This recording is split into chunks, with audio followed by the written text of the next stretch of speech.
ಶ್ರೀಗುರುಭ್ಯೋ ನಮಃ. ಹರಿ ಓಂ. ಶ್ರೀಗುರುಭ್ಯೋ ನಮಃ. ಪರಮಗುರುಭ್ಯೋ ನಮಃ. ಶ್ರೀಮದಾನಂದತೀರ್ಥ ಭಗವತ್ಪಾದಾಚಾರ್ಯ ಗುರುಭ್ಯೋ ನಮಃ. ಓಂ ವೇದವ್ಯಾಸಾಯ ನಮಃ. ಹರಿ ಓಂ.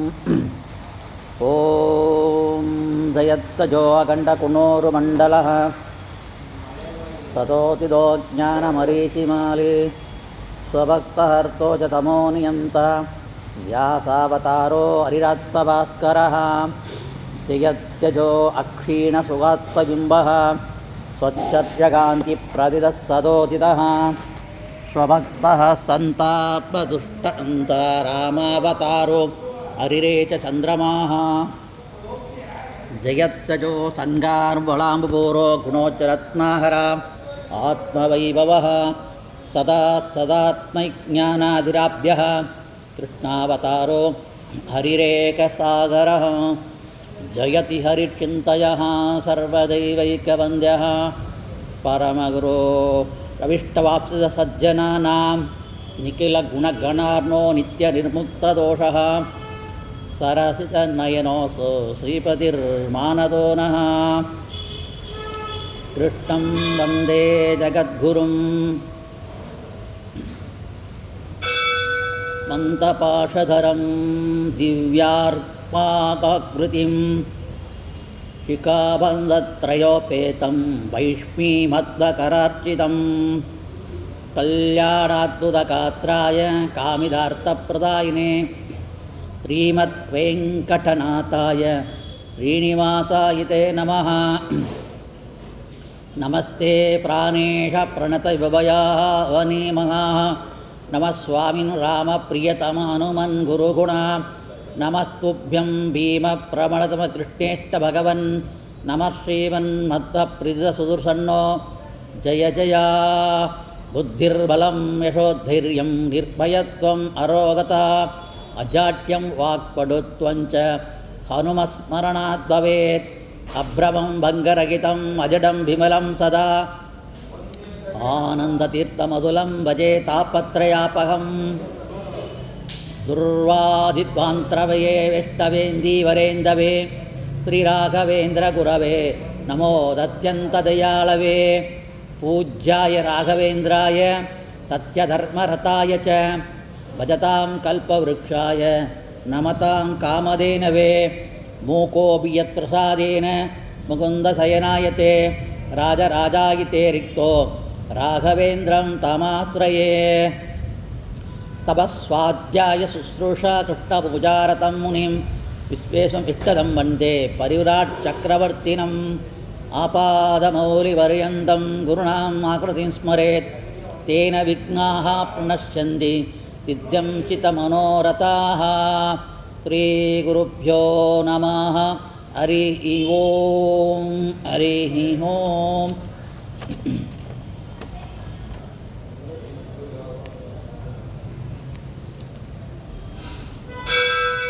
ರಾಘವೇಂದ್ರ ಗುರು ಸಾರ್ವಭೌಮರು ದರ್ಶನ ಮಾಡಿಕೊಟ್ಟಿದ್ದಂಥ ಉತ್ತಮವಾದ ಗದ್ಯ ರೂಪದ ಗಿರಂಥ ಪ್ರಾತಃ ಸಂಕಲ್ಪ ಗದ್ಯ. ಅದರಲ್ಲಿ ನಾವು 4 ಶ್ಲೋಕವನ್ನು ನೋಡಿ ಮುಗಿಸಿದ್ದೇವೆ. ಅದರಲ್ಲಿ ಕಡೆಯದಾಗಿ ನಾವು ನೋಡಿದ ವಿಷಯ ಸದಾವತ್ತೀರ್ಯ ಸಕಲ ಸತ್ಶಾಸ್ತ್ರಕರ್ತॄಣಾಂ. ಸಕಲ ಸತ್ಶಾಸ್ತ್ರ ಒಳ್ಳೆಯ ಶಾಸ್ತ್ರಗಳನ್ನು ಕರ್ತೃಣಾಂ ಅಂದರೆ ರಚನೆಯನ್ನು ಮಾಡಿದ್ದಾರೆ. ಸಕಲ ದುರ್ಮತ ಪಂಚಗಾನ ನೋಡಿದ್ವಿ. 21 ದುರ್ಮತಗಳನ್ನು ಅವರು ಖಂಡನೆಯನ್ನು ಮಾಡಿ ಸ್ವಮತ ಸ್ಥಾಪನೆಯನ್ನು ಮಾಡಿದ್ದಾರೆ. ಅನಾದಿರ್ಗ ಸತ್ಸಂಪ್ರದಾಯ ಪರಂಪರಾ ಪ್ರಾಪ್ತ ಶ್ರೀಮದ್ ವೈಷ್ಣವ ಸಿದ್ಧಾಂತ ಪ್ರತಿಷ್ಠಾಪಕಾನ ಪ್ರಸಿದ್ಧವಾಗಿರುವ ಮೋಕ್ಷವನ್ನು ಕೊಡುವ ಮತ್ತು ವೈಷ್ಣವ ಸಿದ್ಧಾಂತವಾದ ದ್ವೈತ ಶಾಸ್ತ್ರವನ್ನು ಮಧ್ವಶಾಸ್ತ್ರವನ್ನು ಅವರು ಪ್ರತಿಷ್ಠಾಪನೆ ಮಾಡಿ ಹರಿ ಸರ್ವೋತ್ತಮತ್ವವನ್ನು ನಿರೂಪಣೆಯನ್ನು ಮಾಡಿದ್ದಾರೆ. ಪರಮದ ಖಂಡನೆಯನ್ನು ಮಾಡಿದ್ದಾರೆ. ಹಾಗಂತೆಲ್ಲ ನಿನ್ನೆ ನೋಡಿದ್ದೇವೆ.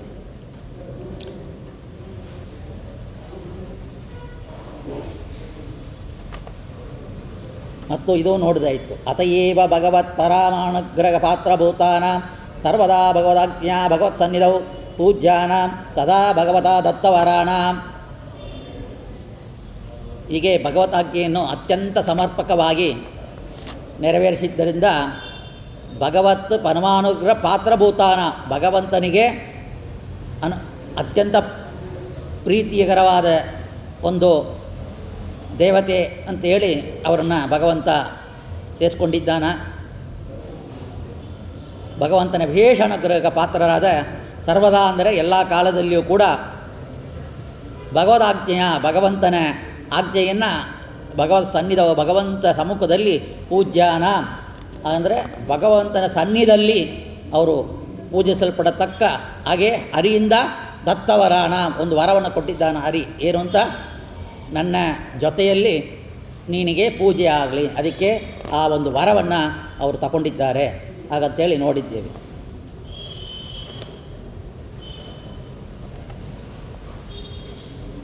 ಅದು ಮಾತ್ರ ಅಲ್ಲ, ವಾಯುದೇವರಿಗೆ ಸಹಭೋಗತ್ವ, ಜೊತೆಯಲ್ಲೇ ಭಗವಂತನ ಜೊತೆಯಲ್ಲೇ ಭೋಗವನ್ನು ಕೊಡುವ ಒಂದು ಸಹಭೋಗತ್ವ ಕೂಡ ಕೊಟ್ಟಿದ್ದಾರೆ.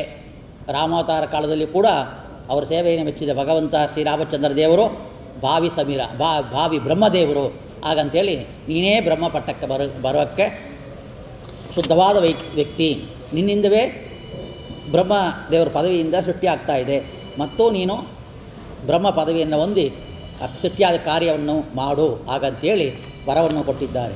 ಇಂಥ ವರಗಳು ಅವರಿಗೆ ಬೇಕಾಗಿಲ್ಲ. ಭಗವಂತನ ಭಕ್ತಿ ಬಿಟ್ಟು ಬೇರೆ ಯಾವುದು ಕೂಡ ಅವರು ಬಯಸೋದಿಲ್ಲ. ಮುಂದೆ ಹೇಳ್ತಾ ಇದ್ದಾರೆ, ಕ್ಷಣ ಕ್ಷಣ ಕೂಡ ನಿನ್ನ ಮೇಲೆ ಭಕ್ತಿ ಸಾಕು, ಬೇರೆ ಯಾವುದೂ ಬೇಡ ಅಂತ ಹೇಳ್ತಾರೆ ರಾಮಚಂದ್ರ ದೇವರಲ್ಲಿ ವಾಯುದೇವರು.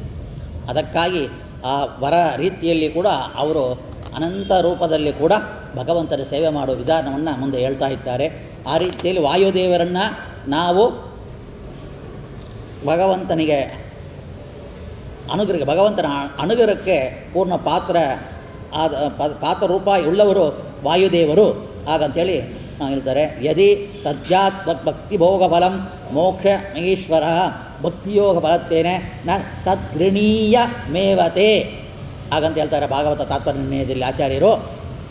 ಭಕ್ತಿಯೋಗದ ಫಲದಿಂದ ಹರಿಯ ಮೋಕ್ಷವನ್ನು ಕೊಟ್ಟರೆ ಭಕ್ತಿ ಫಲವನ್ನಾಗಿ ಮೋಕ್ಷವನ್ನು ಸ್ವೀಕರಿಸಲಾರೆ. ಅಂದರೆ ನಾನು ಏನು ಸೇವೆ ಮಾಡಿದ್ದನೋ ಅದಕ್ಕೆ ಒಂದು ಫಲ ಮೋಕ್ಷ ಅಂತ ಹೇಳಿದರೆ ಹಂಗೆ ಆ ಮೋಕ್ಷ ಬೇಡ ಹಾಗಂತೇಳಿ ಆ ಫಲವನ್ನು ಅದೇ ಕೃಷ್ಣ ಭಗವದ್ಗೀತೆ ಹೇಳಿರೋದೇ ಇದೆ, ಕರ್ಮವನ್ನು ಮಾಡು ಫಲವನ್ನು ಇದು ನೋಡಬೇಡ, ಕರ್ಮನ್ವೇ ಅಧಿಕಾರಸ್ಥೆ ಮಾ ಫಲೇಶು ಕಥಾಚನ ಹಾಗಂತೇಳಿ ಅದನ್ನು ನಿರ್ಮಾಣ ಮಾಡ್ತಾ ಇದ್ದಾರೆ. ನಾ ಕರ್ಮವನ್ನು ಮಾಡಿದೆ, ನಿನ್ನ ಸೇವೆ ಮಾಡಿದೆ ಅಂತೇಳಿ ನನಗೆ ಬೇರೆ ಏನು ವರಗಳು ಬೇಡ, ನಿನ್ನ ಮೇಲೆ ಕ್ಷಣ ಕ್ಷಣಕ್ಕೆ ಭಕ್ತಿ ಬೇಕು ಹಾಗಂತ ಕೇಳ್ತಾ ಇದ್ದಾರೆ. ನೇಚಂತಿ ಸಾಯುಜ್ಯಮಪಿ ಫಲತ್ತೇನ ಹರಿರ್ಯದಿ ದದಾತಿ ಭಕ್ತಿ ಸಂತುಷ್ಟ ಅಜ್ಞಾತೇನೈವ ಗೃಹ್ಯತೆ. ಭಾಗವತ ತಾತ್ಪರ್ಯದಲ್ಲಿ 2ನೇ ಸ್ಕಂದದಲ್ಲಿ ಹೇಳ್ತಾ ಇದ್ದಾರೆ, ಭಕ್ತಿಯಿಂದ ಪ್ರೀತನಾಗಿ ಶ್ರೀಹರಿಯ ಸಾಯುಜ್ಯ ಮುಕ್ತಿಯನ್ನು ಕೊಟ್ಟರು, ಅದನ್ನು ಫಲರೂಪದಿಂದ ಸ್ವೀಕರಿಸಲಿಕ್ಕೆ ಇಚ್ಛಿಸುವುದಿಲ್ಲ, ಆದರೆ ಶ್ರೀಹರಿಯ ಆಜ್ಞೆಯಿಂದ ಸ್ವೀಕರಿಸುತ್ತಾರೆಂದು ಹೇಳ್ತಾ ಇದ್ದಾರೆ. ಏಕಾಂತ ಭಕ್ತರು ಈ ಫಲ ಶಾರೀರಿಕವಾದ ಸ್ವರೂಪವನ್ನು ನಿರ್ಣಯಿಸಿ ಹೇಳಲಾಗಿದೆ. ಅಂಥ ಏಕಾಂತ ಭಕ್ತರು ಯಾರು ಅಂತ ನೋಡಬೇಕು. ನಮಗೆಲ್ಲ ಯಾವಾಗ ಮೋಕ್ಷ ಸಿಕ್ಕತ್ತೆ, ಯಾವಾಗ ನಮ್ಮ ಸಾಧನೆ ಆಗತ್ತೆ, ಯಾವಾಗ ಮೋಕ್ಷವನ್ನು ಹೊಂದುತ್ತೇವೆ ಹಾಗಂತೇಳಿ ಕಾಯ್ತಾ ಇರ್ತೀವಿ. ತುಂಬ ಹಂಬಲ ನಮ್ಮಲ್ಲಿ ಇರುತ್ತೆ. ಆದರೆ ವಾಯುದೇವರಿಗೆ ಅಂಥ ಮೋಕ್ಷ ಇಚ್ಛೆಯೂ ಇಲ್ಲ. ಭಗವಂತನ ಸೇವೆಯೇ ಅವರಿಗೆ ತುಂಬ ಅವರಿಗೆ ಇಚ್ಛೆ ಇರೋದೇ ಸದಾ ಭಗವಂತನ ಸೇವೆ, ಭಗವಂತನಲ್ಲಿ ಭಕ್ತಿ ಹಾಗಂತೇಳಿ ಇರೋದ್ರಿಂದ ಅವರ ಸ್ವರೂಪವೇ ಆಗ ಇದೆ ಅಂತ ಹೇಳ್ತಾ ಇದ್ದಾರೆ. ಅದಕ್ಕೆ ಏನೂ ಬೇಡ ಹಾಗಂತೇಳಿ ಏಕಾಂತ ಭಕ್ತರು ಹಾಗಂತೇಳಿ ಕೆಲವು ದೇವತೆಗಳಿದ್ದಾರೆ. ಅದರಲ್ಲಿ ಪ್ರಥಮವಾಗಿ ಏಕಾಂತ ಭಕ್ತರಲ್ಲಿ ಪ್ರಥಮವಾಗಿ ಇರೋರು ವಾಯುದೇವರು ಹಾಗಂತ ಹೇಳ್ತಾ ಇದ್ದಾರೆ. ಏಕಾಂತ ಭಕ್ತಸ್ಥೆ ಪ್ರತಿಮಾತ್ರೋತ್ ದೇಶಸ್ತದಾ ಹರೇಃ ಸರ್ವೇ ಚ ಸೋಮಪಾಃ ಪ್ರೋಕ್ತಾಃ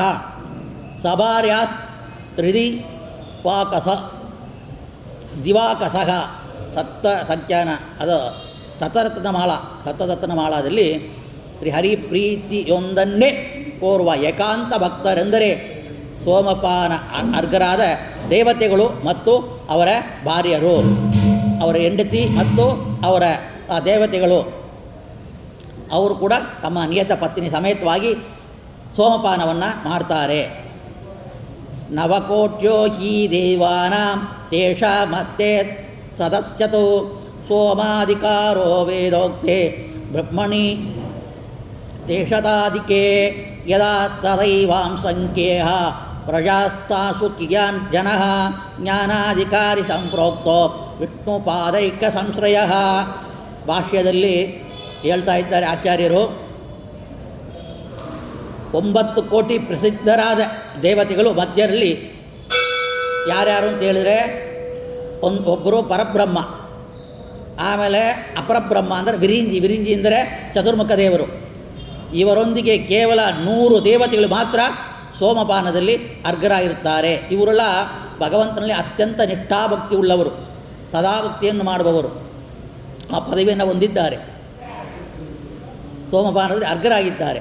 ಅಸಂಖ್ಯಾತ ಜೀವರಲ್ಲಿ ವಿಷ್ಣು ಪಾದೈಕ ಶರಣರಾದ ಕೆಲವರಿಗೆ ಮಾತ್ರ ಜ್ಞಾನಾಧಿಕಾರವೆಂದು ಹೇಳ್ತಾ ಇದ್ದಾರೆ. ಸೋಮಪಾನಾರ್ಘರಾದ ಆ 102 ದೇವತೆಗಳು ಯಾರು ಅಂತಂದರೆ ಪರಬ್ರಹ್ಮ ಒಂದನೇದು, ಚತುರ್ಮುಖ ಬ್ರಹ್ಮ ಒಂದು, ಪ್ರಧಾನ ವಾಯು ಒಂದು, ಅಂದರೆ 3 ಆಯಿತು. ಮರುದ್ಗಣ ಅಂದರೆ 49 ಜನ ಅವರು, ಆದಿತ್ಯರಲ್ಲಿ 12 ಜನ, ಏಕಾದಶ ರುದ್ರರು ಅಂತ ಕೇಳಿರ್ತೀರಿ, ಆ ಏಕಾದಶ ರುದ್ರರು 11 ಜನ, ಅಷ್ಟವಸುಗಳು 8 ಜನ, ಅಶ್ವಿನಿ ದೇವತೆಗಳು 2, ದ್ಯಾವ್ಯ ಪೃಥ್ವಿ ಅವರು 2, ಋಭುಗುಣ ಒಬ್ಬರು, ಬೃಹಸ್ಪತಿ ಒಬ್ಬ, ವಿಶ್ವದೇವತೆಗಳು 10 ಜನ, ಪಿತೃದೇವತೆಗಳು 3 ಜನ.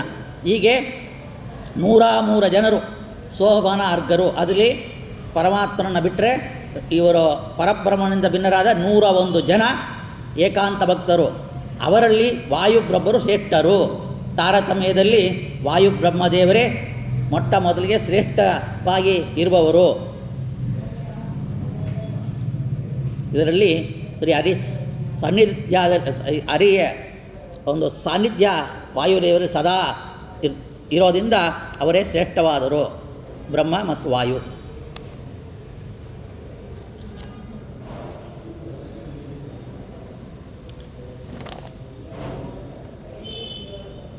ಆದ್ದರಿಂದ ಈ ಹರಿವಾಯುಗಳು ಉಭಯ ಸ್ಥಾನಕ್ಕೆ ಎಂದೂ ಹಾನಿಯಾಗೋದಿಲ್ಲ. ಅಧ್ಯಾತ್ಮಾದಿಗಳಲ್ಲಿ ಹೀಗೆ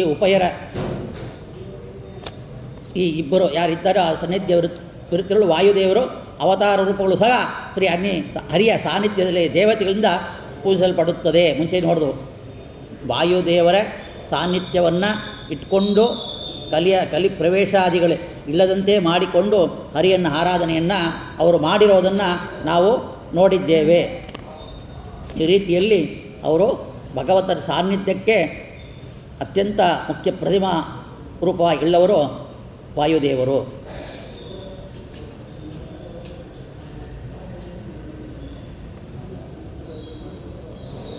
ಆರನೇ ಒಂದು ಶ್ಲೋಕ ಈ ರೀತಿಯಲ್ಲಿದೆ. ದ್ವಾಂ ತ್ರಿಂ ಲಕ್ಷಣೋಪೇತಾನಾಂ ತದಾ ಸಮಗ್ರ ಗುರು ಲಕ್ಷಣೋಪೇತಾನಾಂ ಅಸಂಶಯಾನಾಂ ಪ್ರಸಾದ ಮಾತ್ರೇಣ ಸ್ವಭಕ್ತಾಶೇಷ ಸಂಶಯ ಚೇತॄಣಾಂ. ಹಾಗಂತೇಳಿ 6ನೇ ಮಂತ್ರ ಹೇಳ್ತಾ ಇದೆ. ದ್ವಾಂ ತ್ರಿಂ 32 ಲಕ್ಷಣ, ದ್ವಾತ್ರಿಂಶತ್ ಅಂದರೆ 32, ದ್ವಾಂದ 2, ತ್ರಿಂಶತ್ 32. ದ್ವಾತ್ರಿಂಶ ಲಕ್ಷಣೋಪೇತಾನಾಂ ಅಂದರೆ 32 ಲಕ್ಷಣಗಳುಳ್ಳ ಯುಕ್ತರು, 32 ಲಕ್ಷಣವನ್ನು ಕೂಡಿಕೊಂಡಿರುವ ವಾಯುದೇವರು ಹಾಗಂತ ಅರ್ಥ. ತದಾ ಸಮಗ್ರ ಗುರು ಲಕ್ಷಣೋಪೇತಾನಾಂ ಸಮಗ್ರವಾದ ಹಾಗೆ ಸಮಗ್ರ ತದಾ ಅಂದರೆ ಹಾಗೆಯೇ ಸಮಗ್ರ ಗುರು ಲಕ್ಷಣೋಪೇತಾನಾಂ ಸಕಲ ಸದ್ಗುರು ಲಕ್ಷಣಗಳಿಂದ ಕೂಡಿದವರು. 32 ದೇಹದಲ್ಲಿ 32 ಲಕ್ಷಣಗಳು ಕೂಡಿರುವವರು ಮತ್ತು ಸಕಲ ಸದ್ಗುರು ಲಕ್ಷಣಗಳಿಂದ ಕೂಡಿದವರು. ಹಾಗಂತೇಳಿ ಹೇಳ್ತಾ ಇದ್ದಾರೆ. ಅಸಂಶಯಾನ, ಸಂಶಯ ಇಲ್ಲದವರು, ಅಸಂಶಯಾನ ಅವರಿಗೆ ಭಗವಂತನ ವಿಷಯದಲ್ಲಿ, ಈ ಲೌಕಿಕ ವಿಷಯದಲ್ಲಿ, ನಮ್ಮ ಜೀವಗಳ ವಿಷಯದಲ್ಲಿ, ಜಡ ವಿಷಯದಲ್ಲಿ, ಈ ಚೇತನ ಅಚೇತನವಾದ ಪ್ರಪಂಚದಲ್ಲಿ ಯಾವ ವಿಷಯವನ್ನು ಕುರಿತು ಸಂಶಯ ಎಂಬುದು ವಾಯುದೇವರಿಗೆ ಯಾವ ಕಾಲದಲ್ಲಿಯೂ ಇಲ್ಲ ಹಾಗಂತ ಹೇಳ್ತಾ ಇದ್ದಾರೆ. ಅದಕ್ಕೆ ಅವರು ಸದ್ಗುರು, ಅಸಂಶಯಾನ, ಸಂಶಯರಹಿತ ತತ್ವಜ್ಞಾನ ನಿತ್ಯ ಉಳ್ಳವರು, ಪ್ರಸಾದ ಮಾತ್ರೇಣ ಪ್ರಸನ್ನರಾಗಿ ಅನುಗ್ರಹ ಮಾಡ್ತಾ ಇರೋದ್ರಿಂದ ಸ್ವಭಕ್ತಾಶೇಷ ಸಂಶಯ ಕ್ಷೇತ್ರೂಣಾಂ, ಯಾರೂ ಅವರನ್ನು ಆಶ್ರಯ ಮಾಡಿಕೊಂಡು ಅವರನ್ನು ಗುರುವಾಗಿ ಪಡೆದು ಅವರಲ್ಲಿ ತತ್ವಜ್ಞಾನವನ್ನು ಬೇಡಿದರೆ ಏನಾಗುತ್ತಂತೆ? ಸ್ವಭಕ್ತಾಶೇಷ ಸಂಶಯ ಕ್ಷೇತ್ರೂಣಾಂ, ಸ್ವಭಕ್ತ ತನ್ನ ಭಕ್ತರುಗಳ ಶೇಷ ಅಸಂಖ್ಯವಾದ ಏನು ಅಜ್ಞಾನ ಇದೆಯೋ ಅಥವಾ ಅವರಿಗೆ ಏನು ಗೊತ್ತಿಲ್ಲದ ವಿಷಯ ಇದೆಯೋ ಆ ಎಲ್ಲವನ್ನೂ ಕೂಡ ಭಕ್ತರ ಸಕಲ ಸಂಶಯಗಳನ್ನು ಪರಿಹರಿಸುವುದು ಆದವರಾದ ವಾಯುದೇವರು, ಅಂದರೆ ಆನಂದ ತೀರ್ಥ ಭಗವತ್ಪಾದರು ಹಾಗಂತೇಳಿ ತಗೊಳ್ಬೇಕು. ಈ ರೀತಿಯಲ್ಲಿ ದ್ವಾಂ ತ್ರಿಶದ ಲಕ್ಷಣೋಪೇತಾನ, 32 ಲಕ್ಷಣ. ಅದು ಯಾವುದು 32 ಲಕ್ಷಣಗಳು ಅಂತೇಳಿ ತಾತ್ಪರ್ಯ ನಿರ್ಣಯದಲ್ಲಿ, ಮಹಾಭಾರತ ತಾತ್ಪರ್ಯ ನಿರ್ಣಯದಲ್ಲಿ ಆಚಾರ್ಯರೇ ಕೊಟ್ಟಿದ್ದಾರೆ. ಯಾರ್ಯಾರಿಗೆ ಎಷ್ಟೆಷ್ಟು ಲಕ್ಷಣವಾದ ದೇಹ ಇರುತ್ತೆ, ಎಷ್ಟು ಲಕ್ಷಣ ಇದ್ದರೆ ಯಾರು ಹಾಗಂತ ಕಂಡುಕೊಳ್ಬೇಕು. ಆ 32 ಲಕ್ಷಣ ಬ್ರಹ್ಮವಾಯು ದೇವರ ಇಬ್ಬರನ್ನು ಬಿಟ್ಟು ಬೇರೆ ಯಾರಿಗೂ ಇಲ್ಲ. ಅವ್ರ ಭಾರ್ಯ ಬ್ರಹ್ಮದೇವರ ಹೆಂಡತಿ ಸರಸ್ವತಿ ದೇವಿ, ಮುಖ್ಯ ಪ್ರಾಣದೇವರ ಹೆಂಡತಿಯಾದ ಭಾರತೀ ದೇವಿ, ಆ ಇಬ್ಬರಿಗೂ ಕೂಡ ಚೂರು ಕಡಿಮೆ. ಮುಂದೆ ಅವರು ಕೆಳಗಡೆ ತಾರತಮ್ಯದಲ್ಲಿ ಬರುವ ಗರುಡ, ಶೇಷ, ರುದ್ರರು ಇವರು ಎಲ್ಲರೂ ಕೂಡ ಅವರ ತಾರತಮ್ಯಕ್ಕೆ ಅನುಗುಣವಾಗಿ ಮತ್ತು ಭಗವಂತನ ಜ್ಞಾನ, ಭಕ್ತಿ, ವೈರಾಗ್ಯ, ಭಗವಂತನಲ್ಲಿ ಜ್ಞಾನ, ಅವನಲ್ಲಿ ಭಕ್ತಿ ಮತ್ತು ವೈರಾಗ್ಯ, ಈ ಮೂರನ್ನು ನಿರ್ಣಯ ಮಾಡಿಕೊಂಡು ಆ ಪದವಿಗೆ ಬಂದಿರೋದ್ರಿಂದ ಆ ಪದವಿಗಳು ಇರೋರು ಕೂಡ ಅವರು ದೇಹ ಲಕ್ಷಣ ಕಡಿಮೆಯಾಗ್ತಾ ಹೋಗುತ್ತೆ ಹಾಗಂತ ಹೇಳ್ತಾ ಇದ್ದಾರೆ.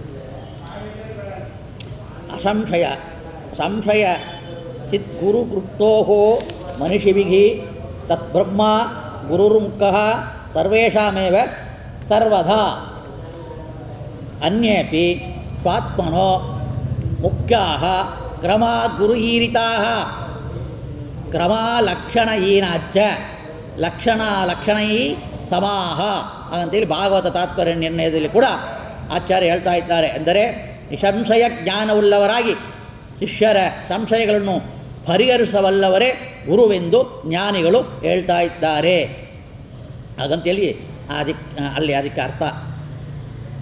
ಈ ಲಕ್ಷಣವನ್ನು ಮುಖ್ಯವಾಗಿ ಹೊಂದಿರುವ ಬ್ರಹ್ಮನೇ ಸರ್ವದಾ ಮುಖ್ಯ ಗುರುವು ಹಾಗಂತೇಳಿ ತಮಗಿಂತ ಉತ್ತಮರಾದ ಇತರರು ಕೂಡ ಕ್ರಮದಿಂದ ಗುರುಗಳೇ ಆಗಿದ್ದಾರೆ. ಅವರು ಮಾತ್ರ ಗುರುಗಳಿಲ್ಲ, ಅವರಲ್ಲಿ ಶಿಷ್ಯತ್ವವನ್ನು ವಹಿಸಿ ಮತ್ತು ಯಾರ್ಯಾರು ಭಗವಂತನ ವಿಷಯವನ್ನು ಪ್ರಚಾರ ಮಾಡ್ತಾ ಇದ್ದವರು, ಹೇಳ್ತಾರೋ, ಪಾಠ ಮಾಡ್ತಾರೋ ಅವರೆಲ್ಲರೂ ಕೂಡ ಗುರುಗಳೇ. ಆದರೆ ಲಕ್ಷಣಗಳು ಕಡಿಮೆ ಆಗ್ತಾ ಇರ್ತವೆ. ಇನ್ನು ಕೆಳಗಿನವರು ಲಕ್ಷಣ ಅಲಕ್ಷಣ ಅಲ್ಲೂ ಸಮವಾಗ ಉಳ್ಳವರು ಆಗಿರುತ್ತಾರೆ. ಇಂತಹ ಸದ್ಗುರುವಿನ ದೇಹ ಲಕ್ಷಣವು ಅಲ್ಲಿಯೇ ಭಾಗವತ ತಾತ್ಪರ್ಯದಲ್ಲಿ ಆಚಾರ್ಯ ಹೇಳ್ತಾ ಇದ್ದಾರೆ, ವರ್ಣಿಸಲ್ಪಟ್ಟಿದೆ. ಷಣ್ಣವತ್ಯಂಗುಲೋ ಯಸ್ತು ನೆಗ್ರೋಧ ಪರಿಮಂಡಲ ಸಪ್ತಪಾದ ಚತುರ್ ಅಸ್ತೆ ದ್ವಾಂತ್ರಿಂ ಲಕ್ಷಣೈರ್ಯುತಃ. ಏನದು 32 ಲಕ್ಷಣಗಳು ಅಂತ ವಾಯುದೇವರು ಇದಲ್ವಾ, ಅದು ಯಾವ್ಯಾವುದು ಅಂತ ಕೇಳಿ ನಾವು ಪ್ರಶ್ನೆ ಹಾಕ್ಕೊಂಡ್ರೆ ಅದಕ್ಕೆ ಭಾಗವತ ತಾತ್ಪರ್ಯ ನಿರ್ಣಯದಲ್ಲಿ ಆಚಾರ್ಯ ಹೇಳುವ ವಿಷಯ, ಆ ದೇಹವು 48 ಅಂಗುಳ ತುತ್ತಳತೆ ಉಳ್ಳವರಾಗಿರಬೇಕು. ಅವ್ರ ದೇಹ 48 ಅಂಗುಳ ಅವ್ರ ಸುತ್ತಳತೆ ಇರಬೇಕು. ಒಂದು ಪಾದದ 2ರಷ್ಟು ಅಳತೆಯು ಇರಬೇಕು. ಒಂದು ಪಾದದ ಅಳತೆ ಎಷ್ಟಿರಬೇಕು? 3ರಷ್ಟು ಅಳತೆ ಇರಬೇಕು. ಒಂದು ಹಸ್ತದ 4ರಷ್ಟು ಸಮವಾಗಿರಬೇಕು. 32 ಲಕ್ಷಣ ಯುಕ್ತವಾಗಿರಬೇಕು. ಅಂದರೆ ಈ ವಿಧ ಜ್ಞಾನ ಮತ್ತು ದೇಹ ಉಭಯ ಲಕ್ಷಣಗಳುಳ್ಳವನು ಬ್ರಹ್ಮದೇವನೊಬ್ಬನೇ. ಅಲ್ಲಿ ಬ್ರಹ್ಮದೇವನೊಬ್ಬನೇ ಅಂತ ತಗೊಳ್ಬಾರ್ದು, ವಾಯುದೇವರು ಕೂಡ. ವಾಯುರ್ಹಿ ಕಲ್ದರೆ ನಾವು ಬ್ರಹ್ಮತಾಮೇತಿ ತಸ್ಮೈ ಬ್ರಹ್ಮೈವ ಸ ಸ್ಮೃತಃ ಹಾಗಂತೇಳಿ ಈ ತತ್ವರತ್ನ ಮಾಲಾದಲ್ಲಿ ವಾಯುದೇವರ ಬಗ್ಗೆ ಕೂಡ ಅಲ್ಲಿ ಹೇಳಿದ್ದಾರೆ. ಬ್ರಹ್ಮ ಪದವಿಯನ್ನು ಬಂದವರು ಎಲ್ಲರಿಗೂ ಕೂಡ ಈ 32 ಲಕ್ಷಣ ಉಳ್ಳವರಾಗೇ ಇರ್ತಾರೆ ಹಾಗಂತೇಳಿ. ಈ ವಾಯು ಅವತಾರದ ಶ್ರೀಮದಾನಂದ ತೀರ್ಥರೇ ಮುಖ್ಯ ಗುರುಗಳು. ಯಾಕೆ ಇಷ್ಟು 32 ಲಕ್ಷಣ ಉಳ್ಳವರು ಮುಖ್ಯ ಗುರುಗಳು, ನಂಬರ್ 1 ಗುರುಗಳವರು. ಈ 32 ಲಕ್ಷಣಗಳು ವಾಯುದೇವರಲ್ಲಿ ಇರೋದ್ರಿಂದ ಅವರೇ ಮುಖ್ಯ ಗುರುಗಳು ತಗೊಳ್ಬೇಕು. ಅವರೇ ಗುರು ಸಾರ್ವಭೌಮರು. ಮತ್ತು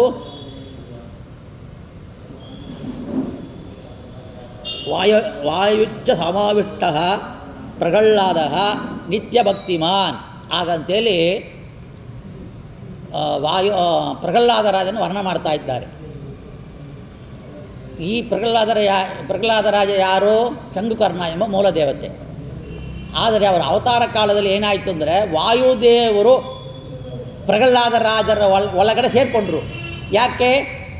ಅವರು ಇಂಥ ಒಂದು ಭಕ್ತಿ, ಭಗವಂತನ ಇಡಬಿಡದೇ ಭಕ್ತಿ, ಅಸಂಶಯ ಇಲ್ಲದೇ ಭಕ್ತಿ ಮಾಡಬೇಕು. ಮತ್ತು ದೈತ್ಯ ಬಾಲಕರಿಗೂ ಕೂಡ ಪಾಠವನ್ನು ಹೇಳಬೇಕು. ಪರಮಾತ್ಮ ಸರ್ವೋತ್ತಮತ್ವವನ್ನು ನಿರೂಪಣೆ ಮಾಡಬೇಕು. ಅದಕ್ಕೆ ಸಂಶಯ ಇರಬಾರ್ದು, ಅಸಂಶಯ ವಿಧವಾದ ಜ್ಞಾನ ಅವರಿಗೆ ಇರಬೇಕು. ಅವ್ರ ಸ್ವರೂಪದಲ್ಲೇ ಇದ್ದರೂ ಕೂಡ ವಾಯುದೇವರು ಸೇರಿಕೊಂಡಿರೋದ್ರಿಂದ ಅವ್ರಿಗೇನಾಯ್ತು ಅಂದರೆ ಆಯುಷ್ ಅಭಿವೃದ್ಧಿ ಮತ್ತು ಪಾಠದಲ್ಲಿ ಸಂಶಯ, ಪರಮಾತ್ಮ ಸಂಶಯ ಬಂದಿಲ್ಲ. ಯಾವಾಗ? ಪುಟ್ಟು ಬಾಲಕನಾಗಿರುವಾಗಲೇ. ಅದಕ್ಕೆ ಅವರು ಕೂಡ ಗುರುಗಳು. ನಮ್ಮ ಗುರು ಸಾರ್ವಭೌಮರ ಮಂತ್ರಾಲಯ ಪ್ರಭುಗಳು ಕೂಡ ಇಂಥ ಒಂದು ರೀತಿಯಲ್ಲಿ ನಾವು ಚಿಂತನೆ ಮಾಡಿಕೊಂಡು ವಾಯುದೇವರ ಆವೇಶ ಕೂಡಿಕೊಂಡಿರೋದ್ರಿಂದ ವಾಯುದೇವರಂತೆ ವಾಯುದೇವರನ್ನು ನಾವು ಸ್ಮರಣೆ ಮಾಡಿಕೊಂಡು ಅವರ ಗ್ರಂಥವನ್ನು ನಾವು ಮಾಡ್ಕೊಂಡು ಇಂಥ ವಾಯುದೇವರ ಆವೇಶ ಇರೋದ್ರಿಂದವೇ ಇಂಥ ಒಂದು 48 ಗ್ರಂಥಗಳನ್ನು ಗುರು ಸಾರ್ವಭೌಮರು ರಚನೆ ಮಾಡೋಕ್ಕೆ ಸಾಧ್ಯವಾಯಿತು. ಸದಾ ಹರಿಭಕ್ತಿ 4 ಅವರಿಗೆ ಏನೋ ಒಂದು ಅವತಾರಗಳಿದೆಯೋ ಎಲ್ಲ ಅವತಾರದ ಕಾಲದಲ್ಲಿಯೂ ಕೂಡ ಇರಬಿಡದೆ ಭಕ್ತಿಯನ್ನು ಇರುಳು ಹಗಲು ಹರಿಸ್ಮರಣೆಯ ಬಿಡದಿರು ಹಾಗಂತೇಳಿ ಹೇಳುವ ರೀತಿಯಲ್ಲಿ ಗುರು ಸಾರ್ವಭೌಮರು ಶ್ರೀಮನ್ನಾರಾಯಣನಲ್ಲಿ ಸದಾ ಭಕ್ತಿಯನ್ನು ಮಾಡಿರೋದನ್ನು ನಾವು ನೋಡ್ತಾ ಇದ್ದೀವಿ.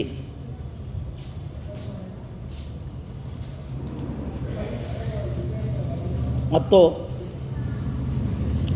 ಯಾರ್ಯಾರು ಯಾವ ದೇವತೆಗಳು ಎಷ್ಟೆಷ್ಟು ಲಕ್ಷಣ ಉಳ್ಳವರಾಗಿರ್ತಾರೆ ಹಾಗಂತೇಳಿ ಮಹಾಭಾರತ ತಾತ್ವ ನಿರ್ಣಯದಲ್ಲಿ ಒಂದು ಪ್ರಮಾಣವನ್ನು ಕೊಡ್ತಾ ಇದ್ದಾರೆ ಆಚಾರ್ಯರು. 28 ಲಕ್ಷಣಚ್ಚ ಗ್ರೀಷಃ. ಗ್ರೀಷ ಅಂದರೆ ರುದ್ರದೇವರು. ಗ್ರೀಷ ಪದಯೋಗಿನಃ. ರುದ್ರದೇವರು ಪದವಿಗೆ ಯಾರು ಯೋಗ್ಯ ಇಲ್ಲವರೋ ಅವರಿಗೆ ಎಷ್ಟು ಲಕ್ಷ ಅಂದರೆ 28 ಅಂದರೆ 28 ಲಕ್ಷಣಗಳು. 24 ಆರಭ್ಯ ಷೋಡಶಾಧನ ಸುರ ಮತಃ. ಸುರ ಅಂದರೆ ದೇವತೆಗಳು, ಅಸುರರಲ್ಲ. ಅಸುರ ಅಂದರೆ ಅಸುರ ದೈತ್ಯರುಗಳು. ಸುರ ಅಂತ ಕೊಟ್ಟಿದ್ದಾರೆ. ಸುರ ಮತಃ ಅಂದರೆ 24 ಅಂದರೆ 24. ಆರಭ್ಯ 24ಲಿಂದ ಪ್ರಾರಂಭ ಮಾಡಿಕೊಂಡು ಷೋಡಶ ಅಂದರೆ 16 ತನಕ ಯಾರಿಗೆ? ದೇವತೆಗಳಿಗೆ ಅವರ ದೇಹ ಲಕ್ಷಣ ಆ ರೀತಿಯಲ್ಲಿ ಇದೆ. ಎಷ್ಟಿದೆ ಅಂತ ಹೇಳಿದರೆ 24ರಿಂದ ಪ್ರಾರಂಭ ಮಾಡಿಕೊಂಡು 16 ತನಕ ಕೂಡ ದೇವತೆಗಳಿಗೆ ಲಕ್ಷಣ ಇದೆ. ಅಷ್ಟಕಾತ್ ಋಷಯ ಋಷಿ ಮುನಿಗಳು ಯಾರು ಕೇಳ್ತೀರಿ? ವಿಶ್ವಾಮಿತ್ರ, ಜಮದಗ್ನಿ, ಭರದ್ವಾಜ ಇಂಥ ತುಂಬ ಋಷಿಗಳಿದ್ದಾರೆ. ಅವರಿಗೆ ಎಷ್ಟು ಅಂತ ಹೇಳಿದರೆ ಅಷ್ಟ ಅಂದರೆ 8 ಲಕ್ಷಣಗಳು ಅವರ ದೇಹದಲ್ಲಿ ಇರುತ್ತೆ. ಅಷ್ಟಗಾತ್ ಋಷಿಯ ಪ್ರೋಕ್ತಾ ಚತುನಾಂಚ ಚಕ್ರವರ್ತಿನಃ. ಅಂದರೆ ನಾಲ್ಕು ಲಕ್ಷಣಗಳು ಚಕ್ರವರ್ತಿನಃ ಮತ್ತು ಮನುಷ್ಯರು ಕೂಡ ಉತ್ತಮವಾದ ಮನುಷ್ಯೋತ್ತಮರು ಯಾರು ಮೋಕ್ಷ ಯೋಗಿತೆ ಇದೆಯೋ ಆ ಮೋಕ್ಷ ಯೋಗಿತೆ ಇರುವ ಮನುಷ್ಯೋತ್ತಮರಿಗೆ 4, 3 ಮತ್ತು ಕಡಿಮೆ ಆದರೆ 2 ಈ ಥರ 4 ಮತ್ತು 8 ಋಷಿಗಳಿಗೆ ದೇವತೆಗಳಿಗೆ ಅವರವರು ಪರಮಾತ್ಮನ ಜ್ಞಾನಭಕ್ತಿ ವೈರಾಗ್ಯ ಎಷ್ಟೆಷ್ಟು ಇದೆಯೋ ತಾರತಮ್ಯದಲ್ಲಿ ಇದೆ. ಆ ತಾರತಮ್ಯ ನೋಡಿಕೊಂಡೇ ಹೋದರೆ 16 ಲಕ್ಷಣದಿಂದ 24 ತನಕ ಇದೆ. ಆದರೆ 32 ಯಾರಿಗೂ ಇಲ್ಲ. ಯಾರಿಗೆ? ಬ್ರಹ್ಮದೇವರು, ವಾಯುದೇವರು, ಬ್ರಹ್ಮಪಟ್ಟಕ್ಕೆ ಬರೋರನ್ನ ಬಿಟ್ಟು ಜೀವರಾಶಿಗಳಲ್ಲಿ ಬೇರೆ ಯಾರಿಗೂ ಇಲ್ಲ. ಇಂಥ 32 ಲಕ್ಷಣಗಳು ಇರುವವರೇ ವಾಯುದೇವರು. ಅವರು ಮುಖ್ಯ ಗುರುಗಳು ಅಂತೇಳಿ ಶಾಸ್ತ್ರ ಹೇಳೋದ್ರಿಂದ ಈ ಲಕ್ಷಣವನ್ನು ಇಟ್ಕೊಂಡು ಗುರುತ್ವವನ್ನು ಇಟ್ಕೊಂಡು ಜೀವೋತ್ತಮರೂ ಆಗಿದ್ದಾರೆ, ಮುಖ್ಯ ಗುರುಗಳು ಆಗಿದ್ದಾರೆ ನಮ್ಮ ವಾಯುದೇವರು ಅಂತೇಳಿ ಅವ್ರ ಲಕ್ಷಣವನ್ನು ಈ ರೀತಿಯಲ್ಲಿ ದೇಹ ಚಿಂತನೆ ಮಾಡಬೇಕು. ಯಾಕೆ ಲಕ್ಷಣವನ್ನು ಚಿಂತನೆ ಮಾಡಬೇಕು? ಚೆನ್ನಾಗಿ ಪಾಠ ಮಾಡ್ತಾರೆ, ಅವರಿಗೆ ಸಂಶಯ ಏನಿಲ್ಲ, ಒಳ್ಳೆ ಪ್ರವಚನ ಮಾಡ್ತಾರೆ ಹಾಗಂತೇಳಿ ಇದೆ. ಆದರೆ ನಮ್ಮ ಲಕ್ಷಣವನ್ನು ನಾವು ನೋಡಿಕೊಂಡು ಇವರು ಹಿಡಿಯುತ್ತೆ, ಇವರು ಹಿಡಿಯೋದಿಲ್ಲ, ನೋಡಪ್ಪ ಹುಡುಗನ ಹಿಡಿತಾ, ಹುಡುಗನ ಹಿಡಿತಾ ಅಂದರೆ ಏನು ಅವ್ರ ಲಕ್ಷಣವನ್ನು ನೋಡ್ತಾರೆ. ದೇಹದ ಲಕ್ಷಣವನ್ನು ನೋಡಿ ಸರಿ ಇದೆ. ಹಸು ಮಾರ್ತಾರೆ, ಆ ಹಸುವಿಗೆ ಕೂಡ ಒಂದು ಲಕ್ಷಣವನ್ನು ನೋಡ್ತಾರೆ. ಈ ಹಸು ತಗೊಳ್ಬೋದಾ, ಮಾರ್ಬೋದಾ, ತಗೊಂಡ್ರೆ ನಮಗೆ ಉಪಯೋಗ ಆಗುತ್ತಾ, ಇದಕ್ಕೆಷ್ಟು ಲಕ್ಷಣಗಳಿದೆ, ಹಳ್ಳಿ ಆಗಿದೆ ಇದೆಲ್ಲ ನೋಡ್ತಾರೆ. ಆ ರೀತಿಯಲ್ಲಿ ನಾವು ಪಶುಗಳಿಗೆ ನೋಡುವಾಗ ಇಂಥ ಒಂದು ದೇವತೆಗಳಿಗೆ ಮುಖ್ಯವಾದ ಊರುಗಳಿಗೆ ನೋಡಲೇಬೇಕು.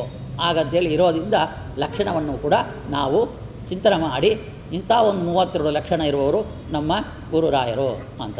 ಆದರೆ ಭಗವಂತನಿಗೆ ಎಲ್ಲ ರೂಪಕ್ಕೂ, ನಮ್ಮ ಅಂತರ್ಯಾಮಿ ರೂಪಕ್ಕೂ, ಅನುರೂಪಕ್ಕೂ, ವಿರಾಟ್ ರೂಪಕ್ಕೂ ಹೇಳ್ತಾ ಇದ್ದಾರೆ. ಎಲ್ಲಿ ವಿಷ್ಣು ಸಹಸ್ರನಾಮದಲ್ಲಿ ಸರ್ವ ಲಕ್ಷಣ ಲಕ್ಷಣ್ಯ ಅಂದರೆ ಸರ್ವ ಲಕ್ಷಣ, ಅವ ಅನುರೂಪವೇ ಇರಲಿ, ವಿರಾಟ್ ರೂಪವೇ ಇರಲಿ. ನಾವು ಎಷ್ಟು ರೂಪವನ್ನು ನೋಡಿದ್ವಿ ಇಲ್ಲ, ಸಹಸ್ರ ರೂಪಗಳು, ಲಕ್ಷ ರೂಪಗಳು, ನಮ್ಮ ದೇಹಗಳಿರುವ ಅನಂತ ರೂಪಗಳು, ಅದು ಎಲ್ಲವೂ ಕೂಡ ಲಕ್ಷಣವಾಗಿದೆ. ಅವಲಕ್ಷಣ ಯಾರು? ದೈತ್ಯರು, ರಾಕ್ಷಸಗಳು, ಪಿಶಾಚಿಗಳು. ಯಾರು ಅಂಧಂತಮಸ್ಸು ಯೋಗ್ಯತೆ ಉಳ್ಳವರೋ ಅವರು ಅವಲಕ್ಷಣ. ಪೂರ್ಣವಾದ ಅವಲಕ್ಷಣ ಯಾರಿಗೆ ಅಂತೇಳಿದರೆ ಕಲಿಪುರುಷನಿಗೆ ಪೂರ್ಣವಾದ ಅವಲಕ್ಷಣ.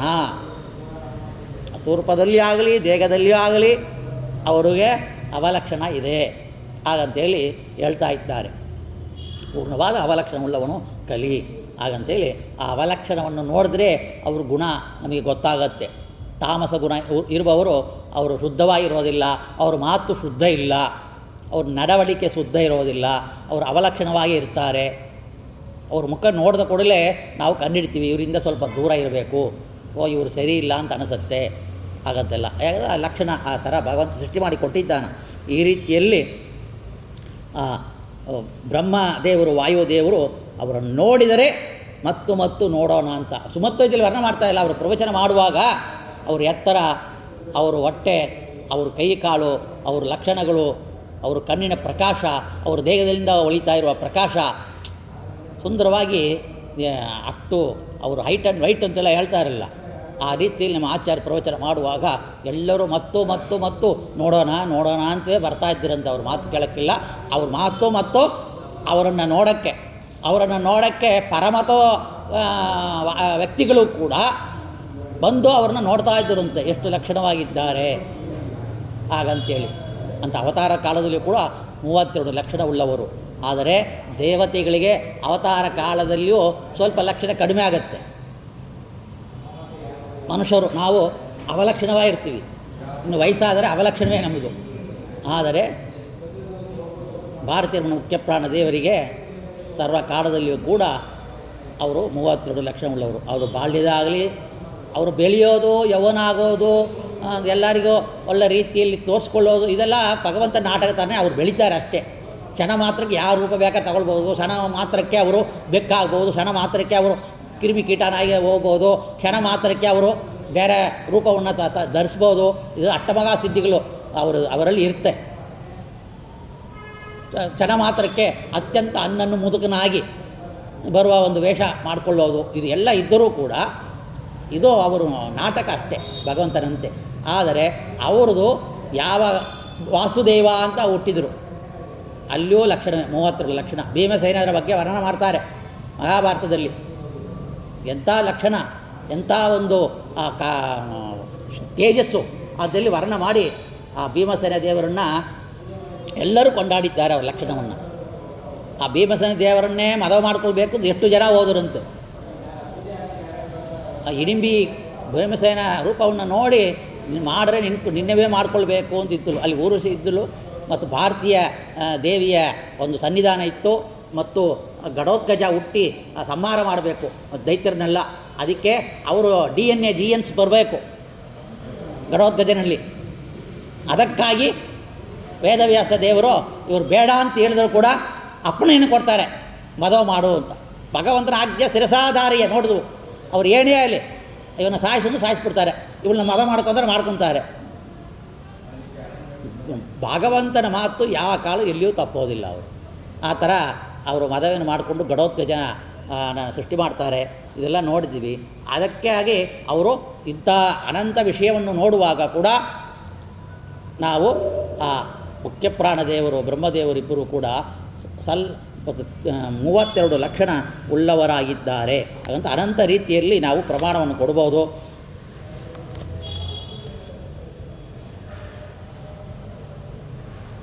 ಗುರು ಪ್ರಸಾದದಿಂದ ಮಾತ್ರ ಮೋಕ್ಷ ಹಾಗಂತೇಳಿ ಹೇಳ್ತಾ ಇದೆ. ನ